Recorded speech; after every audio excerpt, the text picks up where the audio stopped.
ক্ষমতা দখলৰ কাৰণে বিজেপিয়ে নিত্য নতুন ষড়যন্ত্ৰত লিপ্ত হৈছে। প্ৰতিদিনে এটা এটা নতুন ষড়যন্ত্ৰ। হাৰিয়ানা, মহাৰাষ্ট্ৰ, বিহাৰ এইবোৰত আমি শুনিছিলোঁ বা দেখিছিলোঁ, তথ্যসহ প্ৰমাণিত হৈছিল যে ভোট চুৰি কৰা হৈছে। অৱশেষত গাদী চুৰি কৰা হ'ল। আৰু আজি অসমৰ বেলিকা, অসমৰ প্ৰশ্নত মই স্পষ্টকৈ ক'ব খুজিছোঁ যে এই ব্যৱস্থা, এই যে প্ৰস্তাৱিত বিশেষ সংশোধনী প্ৰক্ৰিয়া ৰাজনৈতিকভাৱে অসমৰ মানুহক চিৰদিনৰ বাবে দুৰ্বল কৰিব খোজা হৈছে। আৰু এতিয়া ভোট চুৰি, গাদী চুৰি এইটো হৈ থকা নাই। অসমত যিটো ব্যৱস্থা কৰিছে, SIR নকৰোঁ বুলি কৈ পিছত SIR কৰিছে, মাছ বুলি নাখায়, পিছ দুৱাৰেদি ক্ষমতা দখলৰ যিটো ষড়যন্ত্ৰ কৰিছে, এইটো মই দিন ডকাইতি হিচাপে অভিহিত কৰিছোঁ। ভোট চুৰি, গাদী চুৰি নহয়, সেইটো হৈ গ'ল। এতিয়া ডকাইতি, দিন ডকাইতি বুলি মই অভিহিত কৰিব খুজিছোঁ। আৰু এইটো কেনেধৰণে গণতন্ত্ৰ আৰু সংবিধানৰ ওপৰত কিমান ডাঙৰ জঘন্য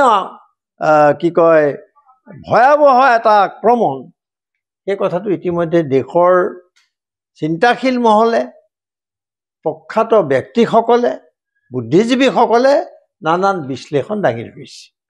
এতিয়া অসমৰ প্ৰশ্নটো এনেকুৱা যে মুখ্যমন্ত্ৰী হিমন্ত বিশ্ব শৰ্মাৰ নেতৃত্বত যিখন চৰকাৰ চলি আছে, তেওঁৱেই সৰ্বেসৰ্বা, আনৰ কথা একো নাই ইয়াত। তেওঁ যি কয় সেই আইন ৰজা তেওঁ।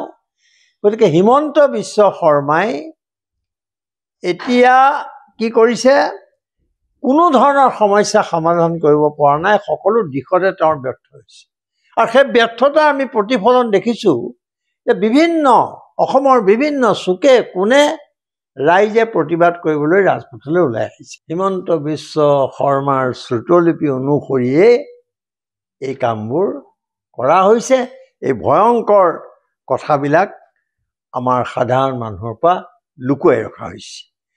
এতিয়া বিহাৰত যিটো ফৰ্মুলাৰে তেওঁলোকে ক্ষমতা দখল কৰিলে, NDA, অবিশ্বাস্য এটা ফলাফল ওলাই গ'ল, চব ভুল প্ৰমাণিত হ'ল, 10,000 টকীয়া নিৰ্বাচন হৈ গ'ল।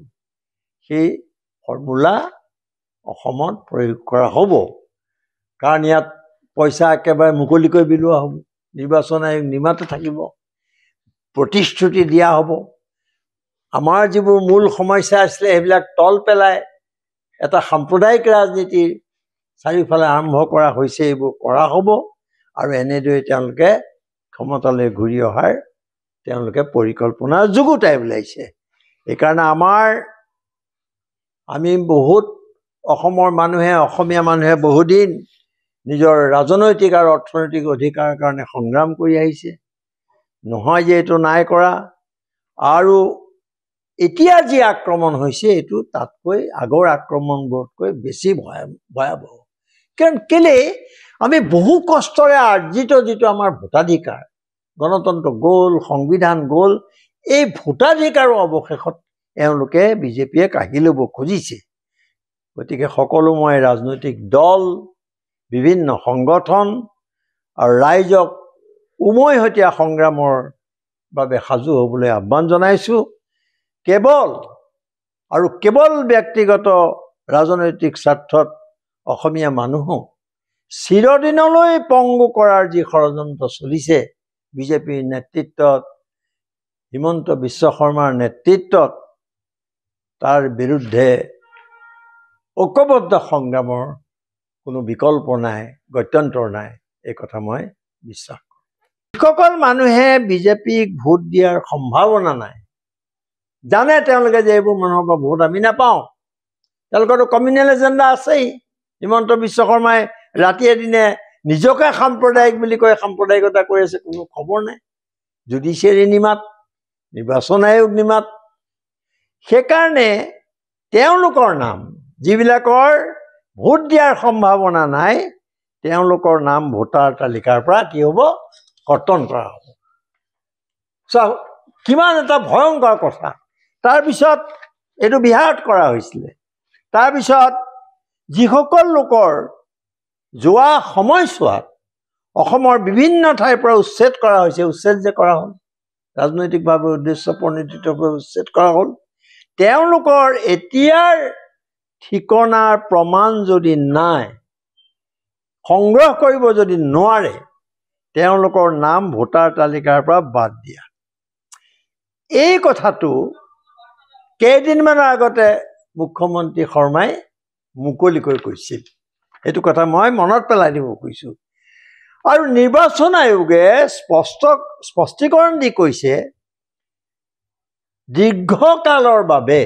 দীৰ্ঘকালৰ বাবে অসমৰ বসবাস কৰাৰ অভিপ্ৰায়েৰে অহা লোকেহে ভোটাধিকাৰ সাব্যস্ত কৰিব পাৰিব, সেইটো কৈছে।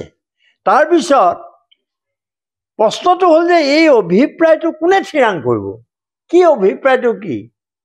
এইটো কোনে ঠিক কৰি দিব? আৰু নিৰ্বাচন আয়োগে কিয় ইমান অস্পষ্ট কথা এটা ৰাইজক কৈছে? এই প্ৰশ্ন আমি কৰিব লাগিব। অসমত ভোট দি ইয়াৰ ভোটাৰ তালিকাৰ পৰা নাম কাটি, মই যিটো ক'লোঁ যে পুনৰ নিজৰ ৰাজ্যত ভোট দিবলৈ পোৱাৰ ব্যৱস্থা কৰাটো কি কথা হৈছে? কেনেকৈ ক'ব পাৰিছে নিৰ্বাচন আয়োগে? কাৰ নিৰ্দেশত কৰিছে? কাৰ ষড়যন্ত্ৰত এই কামটো তেওঁলোক অংশীদাৰ হৈছে? এই কথা ইতিমধ্যে স্পষ্ট হৈছে। যিকোনো খবৰৰ বাবে যোগাযোগ কৰক 7099017330 লগতে 7099017110 নম্বৰত।